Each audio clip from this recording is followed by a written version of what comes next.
Perfect. Good morning, everyone. Thank you for joining us. I know that Louis and his team has a lot of information to share with us today, so I am not going to delay and turn it over to him and whomever it is that's presenting with him. Good morning, everybody. My name is Louis Kraus. I'm the Associate Director of Outreach and Retention here in the Office of Student Financial at Wayne State. We do have a lot to cover. So, a couple of one ask that I'm going to have for everybody is that if you have questions, hold your questions until we're done, or you can type them in the chat. And we have a couple of people that'll be assisting answering questions in the chat throughout. Or if not, just hold them to the end because buckle up, everybody. Again, a lot. So take a drink of coffee, pinch yourself, try not to doze too much, whatever you need to do to kind of stay focused for a little bit. Before we get started, do some introductions. Louis, then we have on the call, we have Shobana from the Office of Financial Aid, Robin on the call from Financial Aid, Annika, who's on the call from Financial Aid. Both Robin and Annika are new to our team, so be kind to them with their questions or ask them the most ridiculous question you want. We'll see what they do with it. And then we also have Sal and Garrett on the team who will be helping out with the answers in the chat as well. So that's our team on the call today. We're going to get started. Enough of my voice. Don't worry, you'll hear it later. We're going to have Shabana cover a few slides for us, and then I'll jump in after that. Shabana.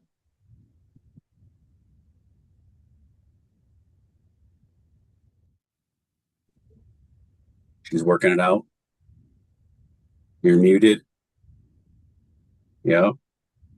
Sorry, I was trying to unmute. That was harder than I expected. Um, Hello everyone. Thank you for joining. Is everyone able to see the slides okay? Awesome. Thank you. As Louis mentioned, we do have quite a bit of material to cover. So, just to kind of the biggest portion of this is going to be the financial aid overview, and then we're going to just touch on some big, beautiful bill updates. We don't have any more information than is available to everyone, so just a sneak peek, and then, some other more nuanced topics. So for the financial aid overview, the first and most important thing is usually always the FAFSA. This is actually available right now. So as you're meeting with students, whether they're current students or students who are going to be enrolling soon, there are two FAFSAs available for 2 academic years. So sometimes they might have to do one, sometimes they might have to do both. When in doubt, you can also direct them to our office. We also have several FAFSA workshops to assist students if they need, more clarifications about the process or even, answering questions. But there are 2 FAFSAs available right now, and we encourage students to fill this out early and annually.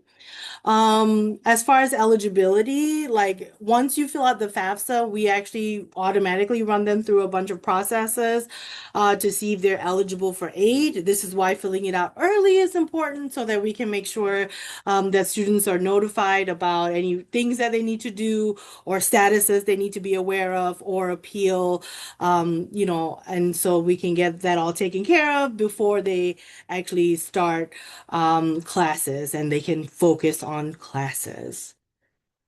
Now, this is a very big question, usually right around the start of the semester or as students are registering for new classes. Students are very concerned about when they're going to get their money, which is important because that affects when they get their books, how they pay their rent. And so typically we pay out financial aid for the term about a week before classes start. This is in line with federal regulation, so we can't do it much like earlier than that. Once classes begin, there's a few factors that come into play. Confirmation of course participation is something that can delay students' disbursements and refunds if they didn't already take care of things before. Census is a very important date as well. That's the date that we determine your financial aid eligibility based on. So those dates are published in the academic calendar. Just keep in mind for the spring summer semester, that date is in July. So that's kind of like a odder not as common, like, other than in September and in January, it's usually like 2 weeks after the semester begins, but not exactly. It's important you check the exact date on the calendar. And then last but not least, another question that students might come to you with is when they're withdrawing from some or all of their classes, they might have questions about return to Title IV. This is a more complicated question to answer, and so we definitely encourage you to direct those students to come, talk to us, so don't feel like you have to learn how to answer this question at all. One of the things we determine when we figure out how much financial aid a student is eligible for is put their cost of attendance together. So if you think of this like a financial aid budget, it sets the maximum of how much aid a student can receive. It's not their bill. It's not, what students are going to actually incur as costs, but it is a purely financial aid term that we use as a ceiling of how much financial aid a student can receive. Now, talking about financial aid costs, some students could only have tuition and fees as their direct costs.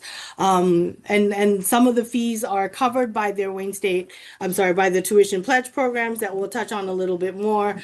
But students could also have other costs such as housing, first day course materials, and then if all their requirements are done before the semester, they can also request like a book voucher, which is just an advance on their refund. It's not additional funding. And then for students whose financial aid pays to their account, anything left over after their balance is covered will refund to them, and they can use that to again assist with books, transportation, parking, gas to get to campus, whatever they need, to help cover those costs.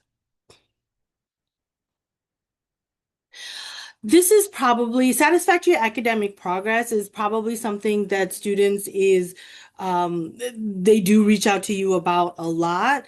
We do appreciate all of your input as you are completing plans of work for students who are submitting appeals, as well as, helping advise them about like the best course of action. Students do often confuse this with academic probation, and so we do try to offer them some clarity, but there continues to be confusion because, the words are so similar. Like, academic is in there, progress and probation, very similar. So, satisfactory academic progress is a purely financial aid eligibility requirement. So yes, obviously academics plays a part into it, but it has nothing to do with academic probation. A student can be on academic probation, but not on SAP. Or vice versa. Or they could be both. But they are not the same thing. And so for financial aid purposes, students have to maintain a cumulative 2.0 GPA if you're an undergraduate student or a pharmacy student, and then a 3.0 GPA as a graduate student. They have to complete 67% of the classes that they attempt, and students have to finish their degree within 150% of their published time frame. One of the common misconceptions on this topic is usually students who are working on a second degree, especially when second undergraduate degree, especially when both are earned at Wayne State University, because satisfactory academic progress is just looking at their grade level. So for example, a student who graduated from here with like a biology major and is now back to do a nursing program, it's going to look like they have way more than 180 credits, and so they may have to submit an appeal. This does not mean that they're not going to get financial aid, but they have to kind of just explain their situation and submit an appeal. We don't just disregard their bachelor's degree just because they're in nursing. The Department of Ed, unfortunately, does not let us do that. So just to offer some clarification on how students think about this. Yes. We do offer a lot of scholarships, thankfully. New and incoming students just have to fill out the FAFSA and apply for admissions. Continuing students and new students sometimes also have the ability to use Scholarship Universe to apply for scholarships. So we do encourage students in general to apply for any and all scholarships. We do not restrict them, whether they found like an external search engine or your parent's employer or your employer or organization you volunteer with. We will accept a check from anywhere and process it for the student, following all of the regulations that we're supposed to. Students right now, I think we've seen a trend this week, have questions about like scholarship renewal criteria as they might be maybe withdrawing from courses or finding out their midterm grades and, getting a little bit alarmed about their performance. And so, it's important to keep in mind that every scholarship has its own criteria. 99% of the scholarships can be appealed. So we're not, the student isn't just out of luck if they are not performing as well as they were hoping to. So just keep that in mind. This one is the big one. The merit scholarships does require a student complete 30 credits at the end of their first year. And so it is renewed with at the end of your freshman year with 30 credits, 60 credits at the end of your sophomore year. So if let's say your freshman year, you took 16 credits and 16 credits in the fall and winter, you might have that, 2 credit buffer for the end of your sophomore year, because these credit milestones are meant to help students graduate in 4 years. They're not meant to be punitive or just make it difficult for the student to renew their scholarship. We're trying to get them graduated on time since, all the research has shown that the longer it takes you to graduate, the less likely and it becomes that you graduate. So we want them to successfully finish. So just keep in mind that they have these benchmarks. Again, can be appealed if there's extenuating things that happen, but in general, these are the renewal criteria. So we have a number of tuition pledge programs that are currently floating around. Some are newer than others. I think it was launched in 2018 initially. Wayne Access and Detroit Promise. The Detroit Promise is the one by the Detroit Regional Chamber. But all of these actually work in the same way. Heart of Detroit is our institutional award that is awarded to students who either graduate from a Detroit high school or live in the city of Detroit. Wayne State Guarantee is based on income and it's for our in-state students. And you will find, I'm sure you've seen like flyers and the criteria on the website, but they all bridge the gap for students to make sure their tuition is covered. And so we call that in the financial aid world, if you will, we call that like last dollar in program. So it looks at all of the scholarships and grants, not loans, just scholarships, grants, free money that a student has. And if it doesn't cover all of their tuition and standard fees, then these pledge programs will kick in to make sure that they don't have to come out of pocket to pay for tuition and fees. Some students have feelings about this because they might feel like they're being gypped because they were told a higher dollar amount, and that amount gets adjusted based on other awards or their actual charges. But it's meant to just bridge that gap. It's a gap award. The tuition pledge programs also do not cover housing, so it is only meant for tuition. This is something that we try to emphasize to all students during recruitment and during orientation, but it is, obviously something that they are very disappointed to hear about. But, we try to help as many students as we can, but tuition is the priority. Scholarship Universe has been around now for I think like a couple of years. I've heard like good things about students being able to go in there and answer questions, and it assists them with applying for scholarships automatically. Some require like additional essays that they turn in. And then there are also vetted external scholarships that are in there. So we again encourage students to definitely apply for all the scholarships that they can. Now, the discouraging thing can be that does effort doesn't always equal like a result. So a student could apply for a lot of scholarships and unfortunately not, get any money or as much money as they hoped for, but we still encourage them to fill it out because, if they don't, then they're definitely not getting any money. And then, yeah. So you may get some questions about, this software. Oh, we talked about this already. So 99% of the time, scholarships can be appealed. So we do encourage students to appeal. It is their right to appeal. Appeals that kind of explain the situation.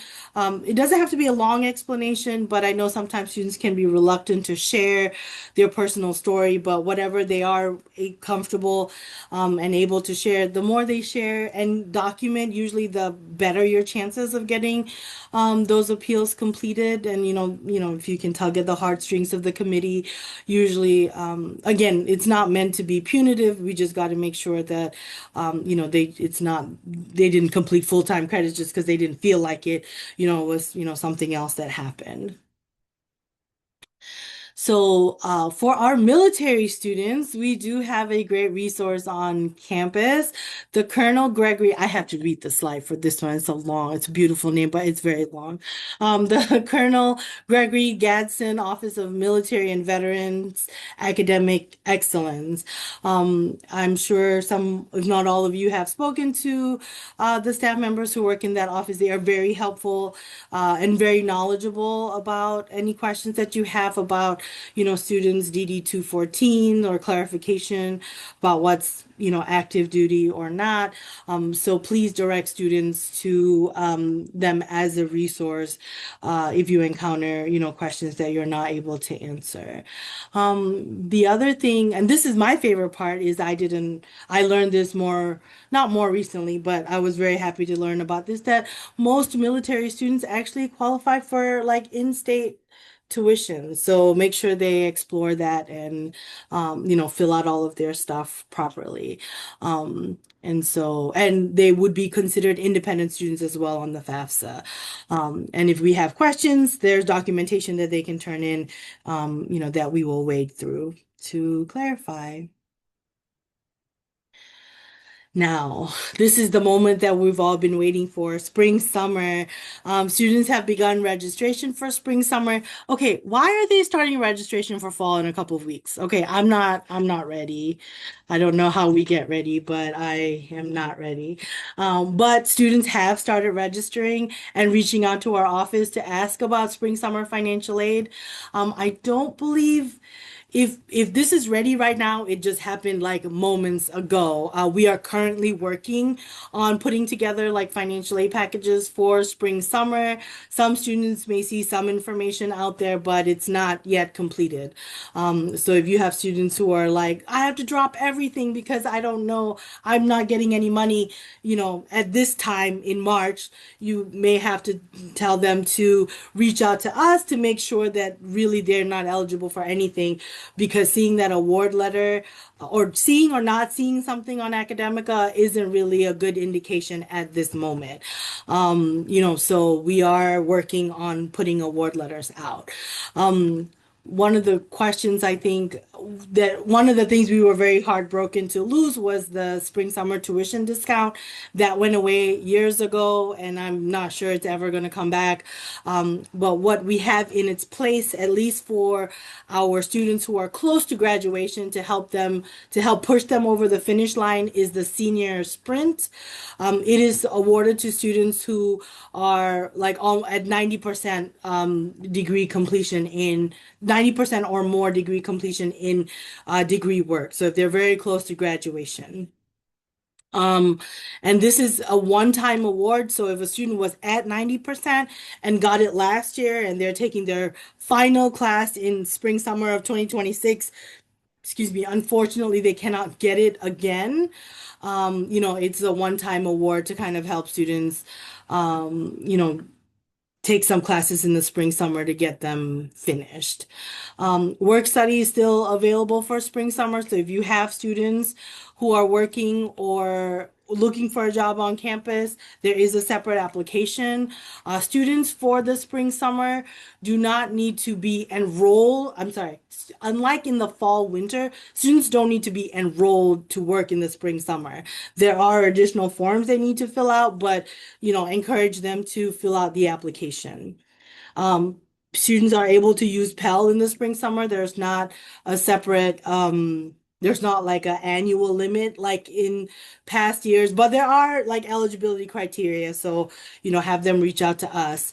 And then loans would be based on, whatever they have left for the academic year would be what they have in the spring, summer. Mhm. So the Wayne Advantage program at Macomb. So these are students who simultaneously enroll at both institutions. And Wayne State University considers those students as fully enrolled at Wayne State. So even though two or all of your classes you might be taking at Macomb, we're going to consider you as enrolled here and process your financial aid as such. However, because there are technical things that have to be confirmed, like attendance, actual, like, how the classes are going to transfer, there can be delays of when refunds are sent out. So students enrolled in this program, if they're depending 100% on their refund to pay for their courses at Macomb, may have to reach out to Macomb and work out the timing of that. It's not a guarantee that they can get, it's almost guaranteed that they will not get their money before the start of the semester. So they should not, just think they can just use their refund to pay for the classes at Macomb. They would have to, make arrangements with Macomb, regarding that. But it is a good program. And so, definitely there, I'm not sure Susan, if she's on here. I thought I saw her, but, she is the advisor for this program. So if you have, Hi. questions, you should, direct them to her. Yay. So special circumstance appeals, we do see this quite a bit over the summer. Students fill out the FAFSA with information from their family income from 2 years ago. And so sometimes things change, marital status, employment, even if it's just jobs. And so we do have a form that students can fill out to let us know about the changes that have happened, and we will do our best to determine how and if we can reflect those changes on someone's FAFSA. This is a process that we will help students through, but of all the things that we do, as though everything else is so easy, this one is probably the most involved and the messiest one. So this can be difficult for students to work through, especially because they are already, going through a difficult time because of the situation. But it does require that we document and project their income. So some of the, paperwork that they have to submit can be sensitive, can be personal.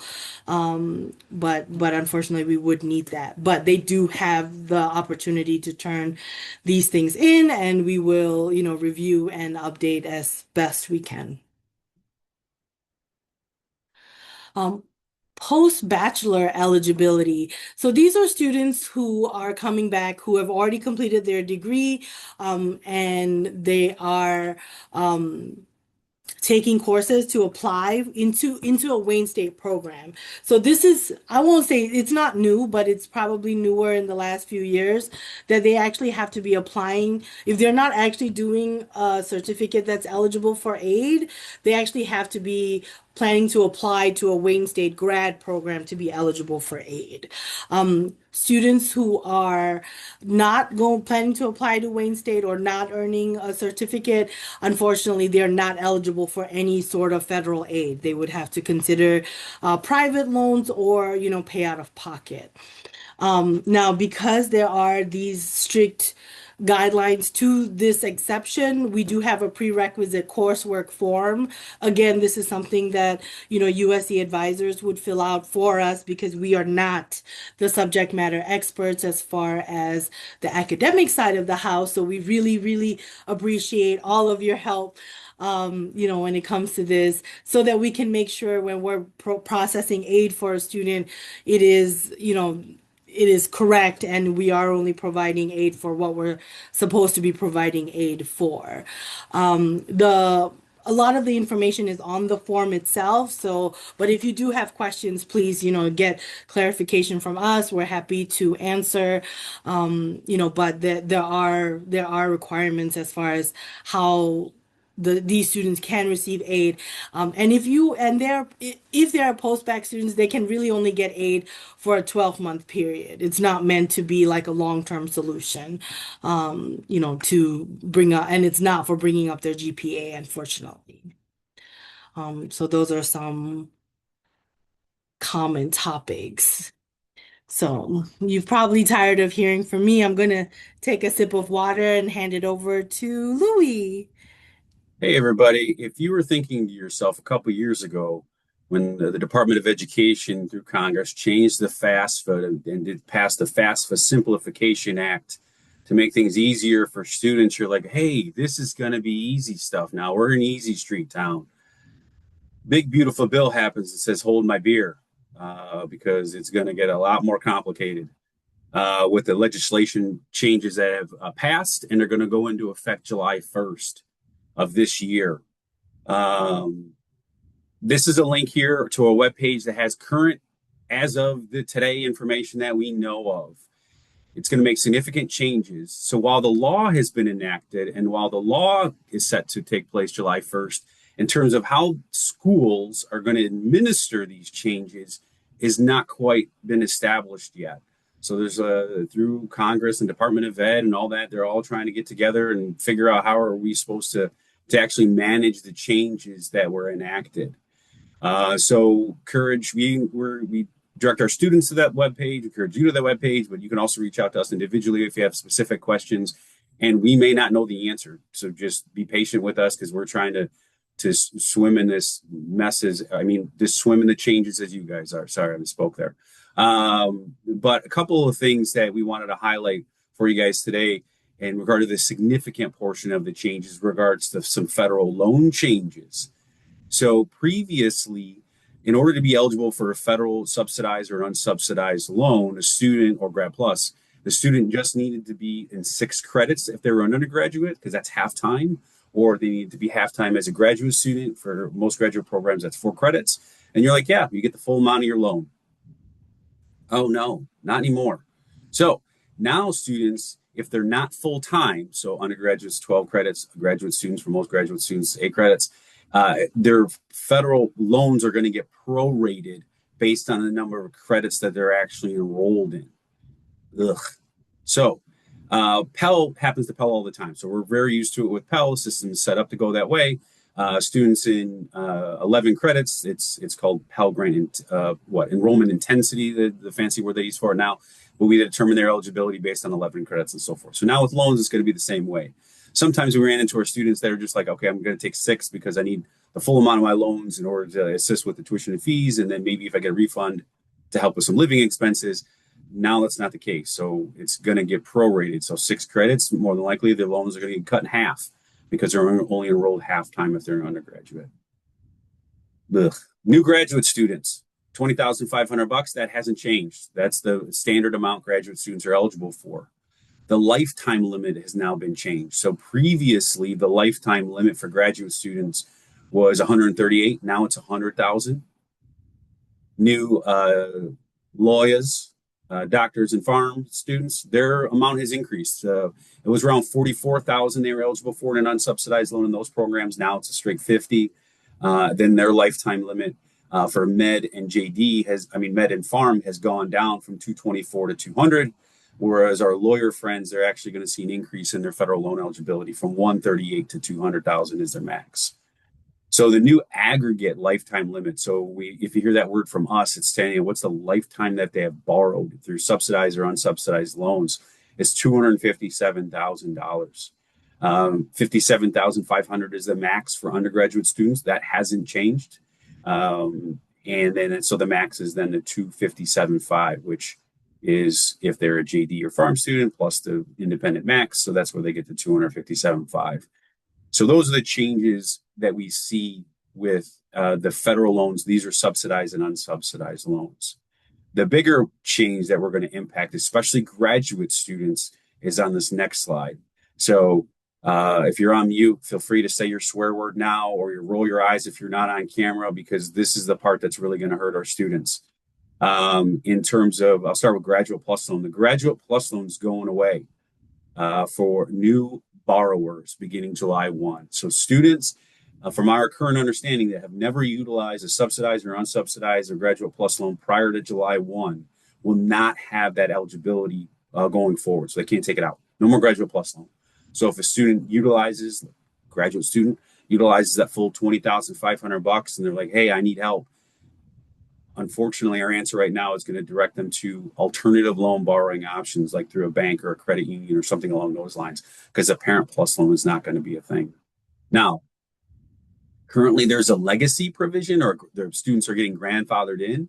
So if a student has borrowed a subsidized or unsubsidized or Graduate Plus Loan prior to July 1st, 2026, they have essentially a 3-year window that they can still borrow through the Graduate Plus Loan program to either finish their program, or if they stop, then, or finish it. Yeah, before that 3 years. If they take longer than 3 years, and after 3 years they're done. They can't use it anymore, but they essentially have 3 more years. Now, if a student withdrawals, takes a leave of absence, they lose that legacy provision. For our purposes, a lot of main campus graduate students, they don't, maybe a pharmacy has a leave of absence process. They say really more for medical school students. Usually typically for us, and it's with graduate students, they just was like, okay, I need to take a semester or 2 off or something like that. They may lose it at that point. So when they come back, they can get their federal unsubsidized loan as a graduate student, but they cannot get that Graduate Plus Loan. The change for the Parent Plus Loans for our undergraduate students, previously there was no cap for Parent Plus Loan. They take whatever. If a parent want to take out a loan, they could take out the entire cost of attendance, they take out the difference, what have you. But now with the changes, they have a $20,000 a year max that they could take out in a Graduate Plus Loan. Parent Plus Loan, and then $65,000 max for each student. So for the lifetime of the student that's here that a parent takes out a loan for, $65,000 is the max they can borrow for that student. So if a parent has multiple students in college, they can take out, multiple Parent Plus Loans, and that's individual caps for that student. So $20,000 a year for the student, for one student, and then $20,000 for the other student. Same thing with the $65,000 max for that Parent Plus Loan.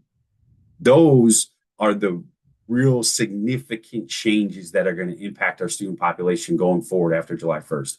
There's some other couple changes that are with the big, beautiful bill in regards to Pell Grant eligibility and FAFSA simplification and things like that. But it's not necessarily a much that it would impact us right now. Some of it's on the application process and things like that. But again, going back to that web link, we have all of that information provided, try to be as transparent and clear as we can for students, parents, and others that happen to stumble upon some light reading or a horror story, depending on what your view is of it. So they get the changes for those loans. Whew. I'm almost going to take a drink while we just wallow for a second. Can we, no? Okay. All right. Some things that when we're want us to encourage us all to do as we're meeting with students is that when you're meeting with a student, encourage them to view their financial aid portal. If they're there to talk about classes, I want to register for classes, great, here's your plan. Maybe at the end of it, however you want to see fit, of encouraging them to have they viewed their financial aid portal. Do they know how to access it? Do they know what academic is? I hope so, but we could be surprised. And then while you're having the conversation with them, feel free. If they stumble upon us and they see, oh, I have some missing documents. Do you have any missing documents? you may want to encourage submit them to financial aid ASAP. Depending on the source of aid, type of aid, where they're at in the process, submitting documents late may not only impact their eligibility to apply or get aid in place to register for the subsequent semester, but also too, it could be too late. And then now they're just out of luck because they've waited too late. No matter how often in different ways we get messages out there to complete a FAFSA, to submit a SAP appeal if you're not meeting standards. We get students in January that just submitted a FAFSA then, or students that just submitted an appeal then, and there's not much we can do for them. So those kids may have to stop out until they get their bills squared away because their aid eligibility at that point is very limited. Along the same lines, encourage them to review their student account. Either bill, like, do you have a bill? If so, great. Okay, you do. Do you have a plan in place to pay it? Have you spoke with financial aid? Have you speak with student accounts receivable? What is your plan of action to continue on here at Wayne to finish that degree? Regularly check their Wayne State email. That's where we communicate to students. I don't like my Wayne State email. Okay, I don't know what to tell you. That's where we're going to send their stuff. We're going to send it all to their Wayne State email. So if they're not checking it, check it. I'm sure they can set up to forward someplace else, but we're going to send it to their Wayne State email. Have them visit the Student Service Center, have them visit the Welcome Center to utilize the services that are there. We have a ton of staff through the Warrior One Stop that can assist with general questions, whether or not it's us admissions or some registrar questions, even some SAR questions. But it's a way to get familiar with where we're at in the process to ensure that if they have a question, we can answer it and get it addressed timely. If they are talking to you and they're struggling academically in the semester, and they're like, this is just life, and they're talking about it dropping or withdrawing from courses, you're going to talk to them about the educational impacts in terms of their planning, in terms of when they return, or what they may need to make up to stay on track to graduate with whatever period or goal that they're setting with you. But then at the end of that, come talk to us. Because depending on whether or not it's a drop, because remember, a drop happens before the census date, which is very important for us to remember. We got to use this terminology correctly. So the add drop period, students add a course, drop a course. When they do that, the charges back off their account. They're no longer enrolled in that course. Their aid eligibility can change because now they're less than full time. Now we know that loans are going to get adjusted, Pell's going to get adjusted. If they have any of those tuition pledge programs, they may lose those. Again, drop. If after that census date comes a withdrawal, they're still charged for the course. They're still, if they're registered for 12 credits, they're still registered for 12 credits at that point. They're just not going to get a grade, an actual grade in the one course they withdrew from, or courses that they withdraw from. They're just going to get that big old W on their transcript. But both of those, either one, could have different impacts. So you talk about the academic side of it, send them over to us to talk about the financial aid impacts of withdrawing or dropping from a course. Similarly, I'm sure you're very familiar with this, but if a student starts disclosing any personal stuff during your conversation with them, refer to them to DOSO. You have the ability, just like we do, to create a care report. Excellent team. I saw some folks on the call, on this call here today from that team that'll reach out to them to kind of walk through maybe what their personal situation is to ensure that they feel supported here at Wayne while they're students. So those are some things we want to encourage you guys to do because we're all in this together. We are all one team with the same goal, get these students to graduate. Let's get our graduation numbers up. Everyone's going to be like, oh, Wayne's great. Oh, this is great. And they're going to be like, their advising team is amazing. The financial aid office is even spectacular. We want to change we're going to do that. Right. All right. All right. Next up is when we meet with students. So that's the part we want to talk about with you. But when we meet with students, you're like, well, I wonder, what do you guys talk about? We talk about old school programming. We talk about Game of Thrones. Have you seen it? We talk about Breaking Bad. We talk about those things. We talk about the movie Sixth Sense. If you haven't seen it yet, don't worry. I'm not going to spoil it from you. It's a movie from the 90s. Bruce Willis. You're going to love it. We talk about those things. Then we get into financial aid stuff. But we talk about if they encourage them, and then if they mention anything with us, we say, have you talked to you guys about your enrollment requirements? Like, what are your plans? Do you have a plan? What's your goal here? So anytime the student starts talking about registration or what classes to take, we maybe give them some information on financial aid impacts again, but then we encourage them to reach out to their advisor to talk about in terms of academic planning, because that's not us. We don't know that. So we want to get them to you, the experts. Similarly, I told you guys, come talk to us about adding and dropping. We do the same thing. Here's the financial aid implications of you adding or dropping courses or withdrawing from a course. Here is, but please go talk to your academic advisor about the academic impacts of those things.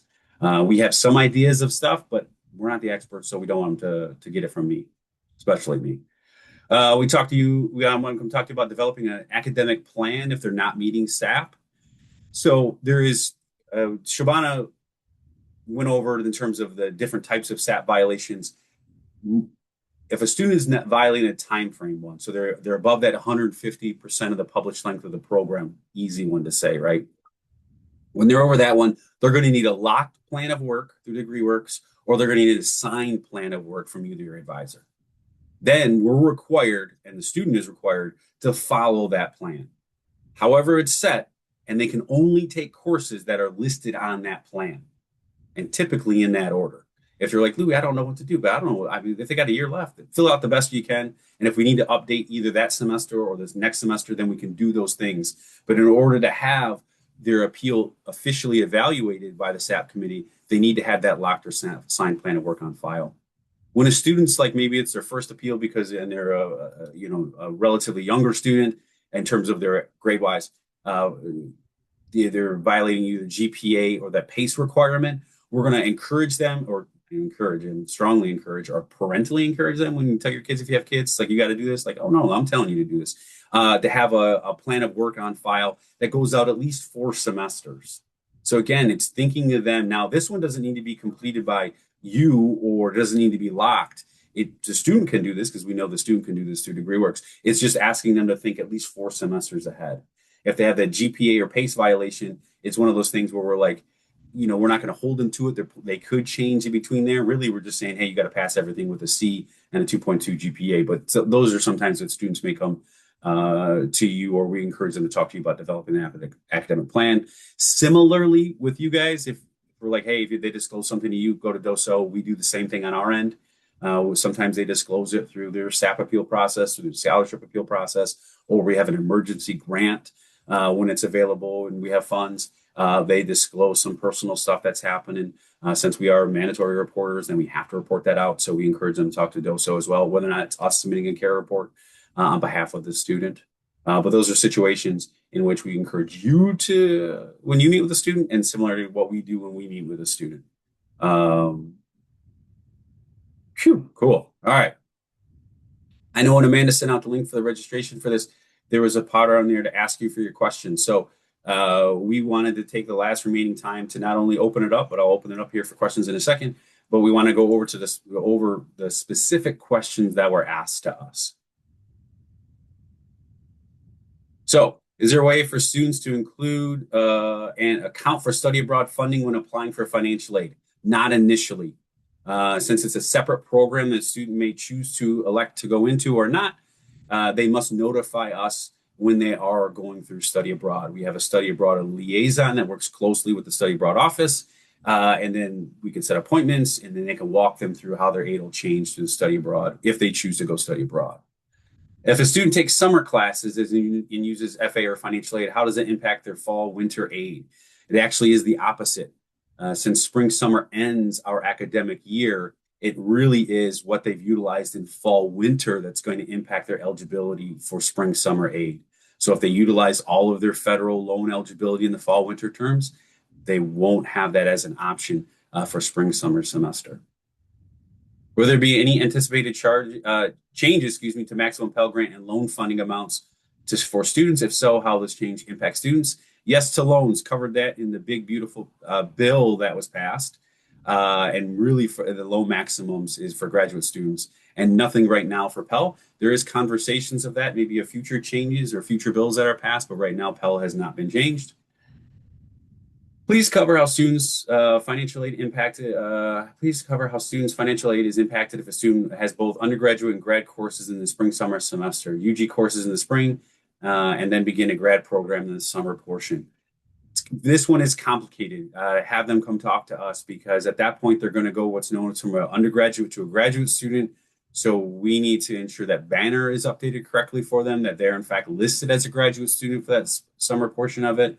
Then we have to evaluate what have they utilized in loans for that year and compare that to the new graduate loan level.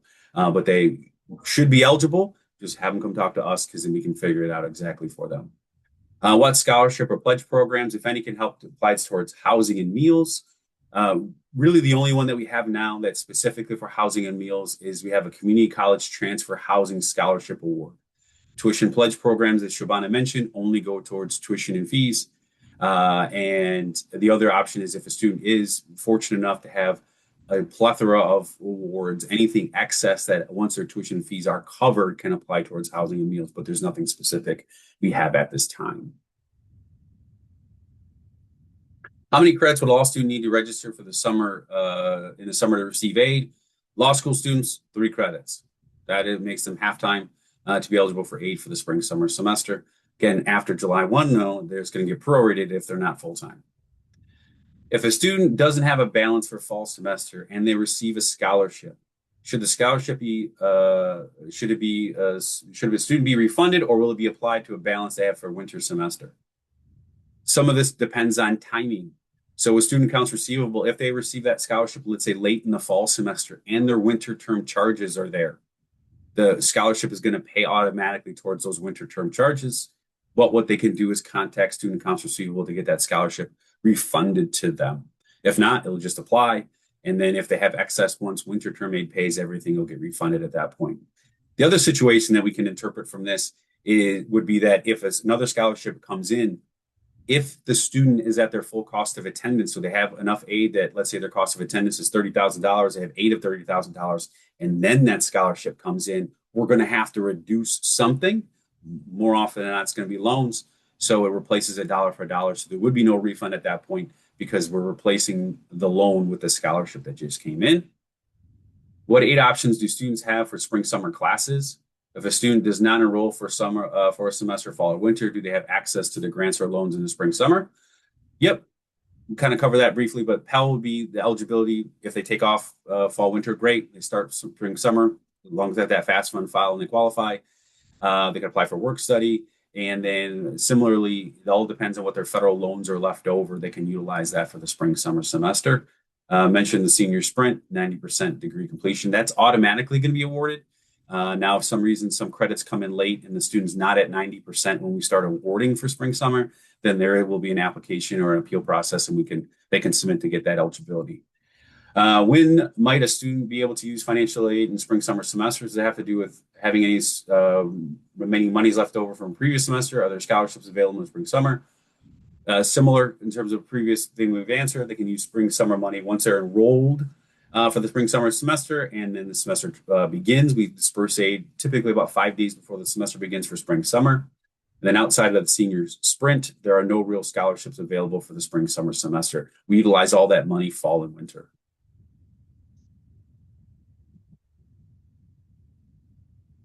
Does a student need to notify financially if they're going to be part-time status? Nope. If they're not registered full-time, then their aid is going to adjust and we'll adjust it automatically and then it'll pay out what they're eligible for at that point. Now, if they have something unique going on that's preventing them, if they're in their last semester and they only need 6 credits, but they have this award that requires 12 credits, then that's a scholarship appeal. At that point, we can evaluate with them and see, can we pay out anything because they only need 6 credits type of deal. But if they're not enrolled full-time, then their aid will just pay out as they're eligible. Went over the overview of the new loan limits and how it affects our programs and graduate students. I somberly went over that previously, but again, here's the changes in terms of information regarding to the Big Beautiful Bill and how it impacts currently how it impacts financial aid eligibility. Will there be a 30% discount for spring, summer like in the past? Nope. Boom, boom, boom. We don't know why the registrar's office decided not to continue the spring, summer discount, but it's not a thing anymore. So it's enrollment as the charges as normal. as well as then the senior sprint if a student's near that graduation piece. Do students get yearly reminders about the scholarship retention requirements? Not yearly reminders, but what is posted and they have access to is a scholarship agreement that they completed initially. So they have access to that and they can review that whenever they want through their portal. Encourage them to review their financial aid portal. Please provide info on the process for students with a Wayne State scholarship that will take their remaining 30 credits for the year at a community college.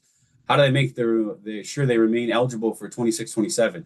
Get it transferred to us.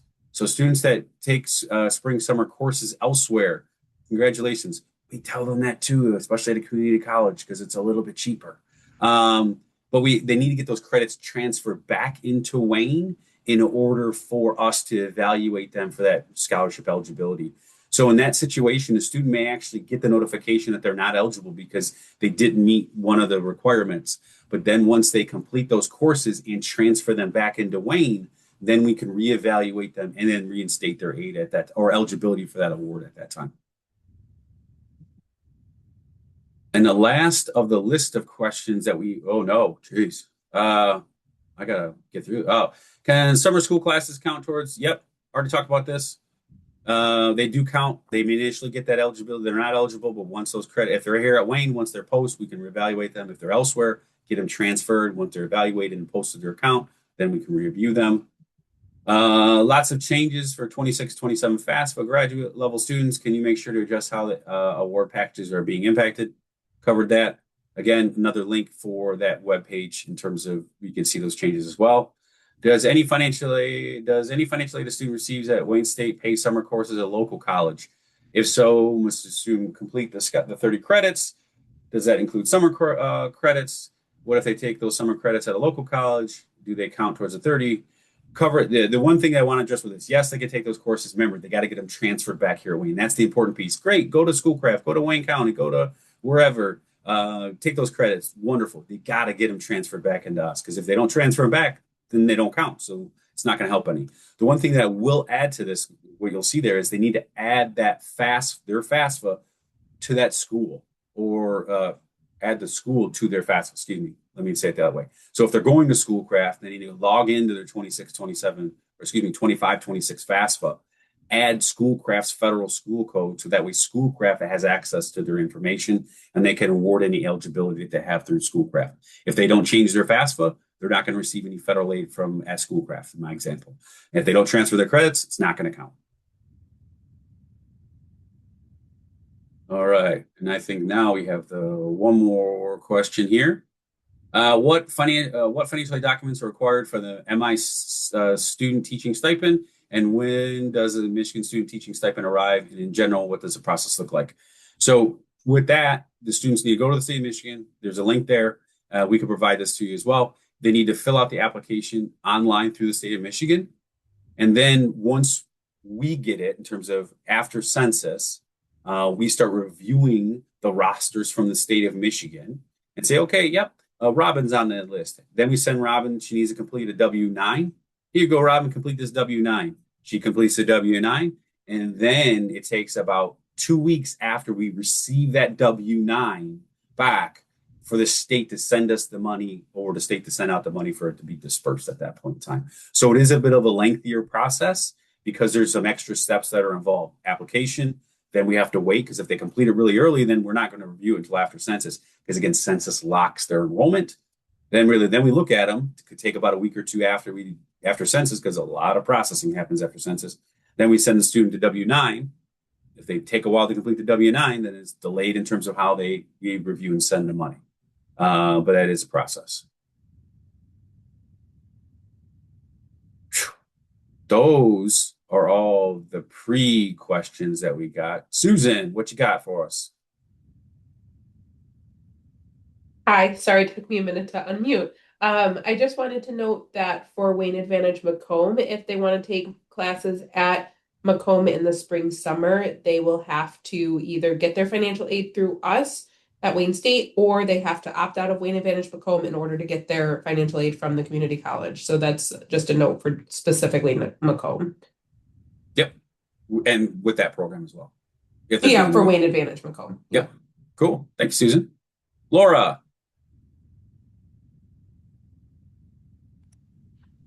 And this may be past where you guys are, but is anybody at Wayne State involved in advocating for the extension of that list of professional programs? I mean, do you guys know if we're involved in any of that? I asked partly because the language is Sure. like examples of, but not Yeah. these are examples of professional programs, but not limited to. Right. And I know there was a lot of conversation about this over the summer, and I haven't heard anything, and Yeah. as you guys know, it's incredibly disheartening and frustrating. Very much so. I would agree. Um, I'm not sure if anyone outside of our office is involved directly in these, but we are in terms of like myself and Kathy director, like we're part of state associations, whether or not Yeah. it's MISFA, MASFA, NASFA. And I know those associations are working with the Department of Education to find clarification and or lobby and or can we get programs added or what is the specific language to include Yeah. for us to interpret the eligibility for those programs. And that's been ongoing even before the Okay. big bills pass in terms of rulemaking and questionnaires and asking for input and things like that. Okay. All right. Well, then I shall not give up hope quite yet. We're not, please don't. Well, right now, I think also the question of is there any way to for other people to continue to help to advocate for or amplify those conversations. Everyone has the ability, we tell this to our staff as well, is talk to your local congressman people. Yeah. Call them, email them, write them. They have the power to change it as well. All right. Thank you, Louis. Appreciate all the Welcome. info today. Sure. Mary. So I have just a clarification question on the proration of loans for grad students. Mhm. If they do 6 credit hours in the fall, 6 credit hours in the winter, their Mhm. loans were prorated, so the amount was reduced. Do Mhm. they still have eligibility up to the 20,500 that can help cover spring summer courses? Yeah. Or because of that prorated amount, it's like, no, that's like your new max for the year?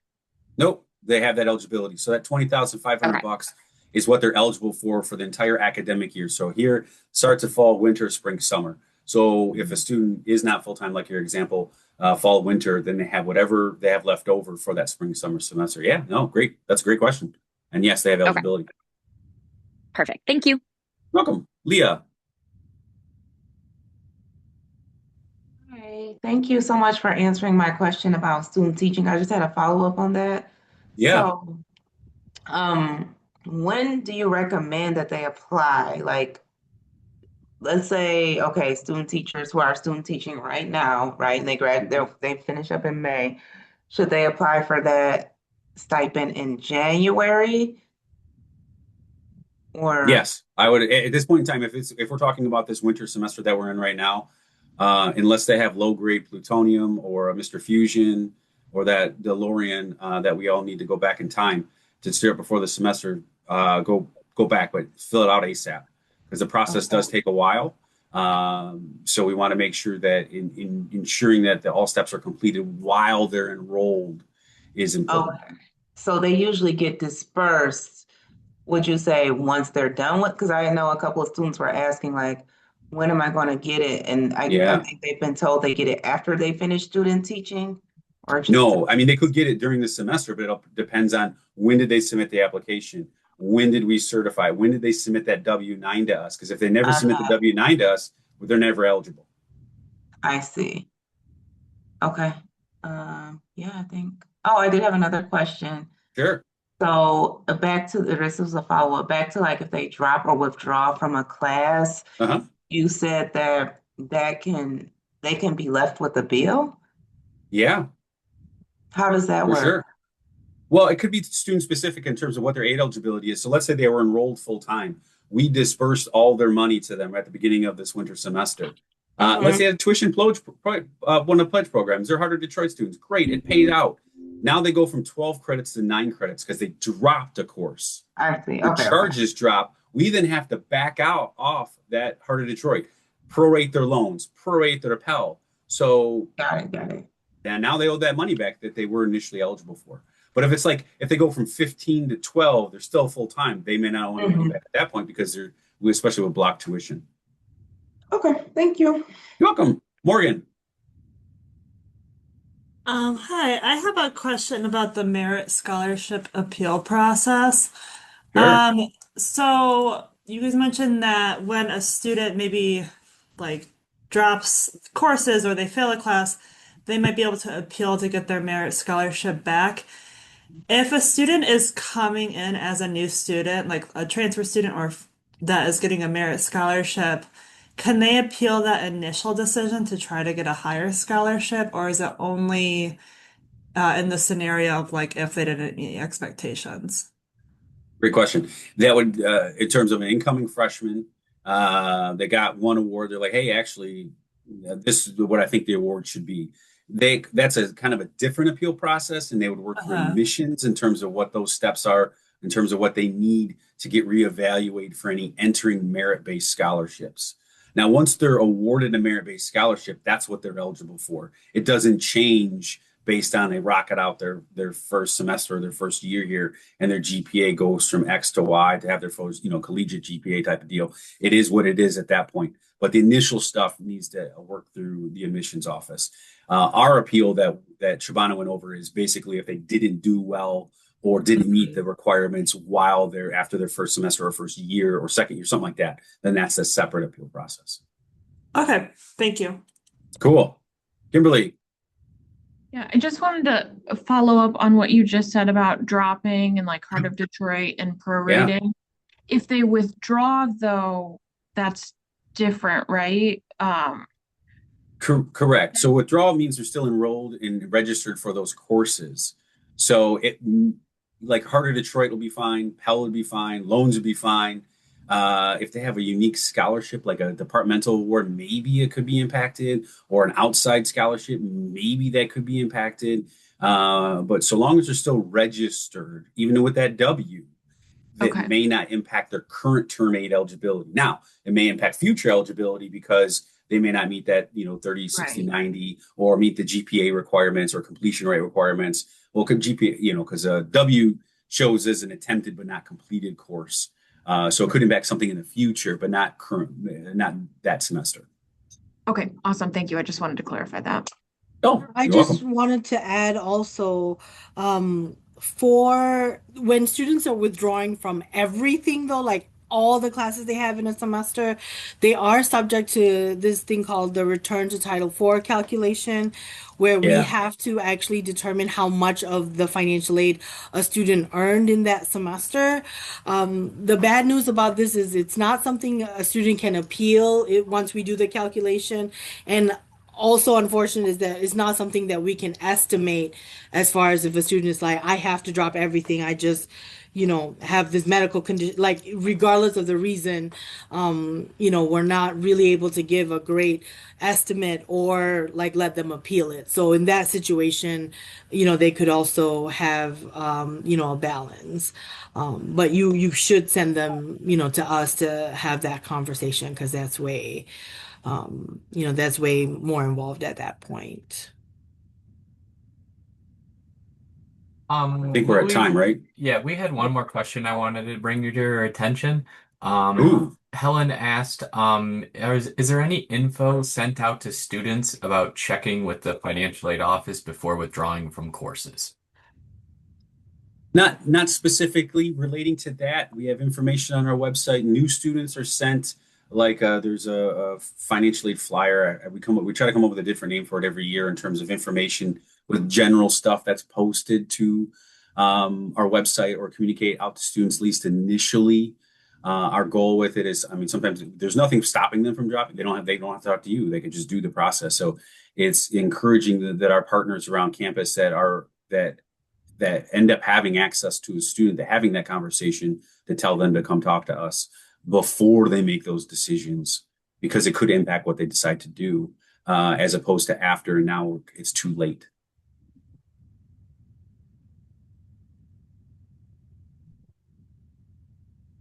Silence is golden. Any other questions? So you guys don't want to stop anyone from going to lunch.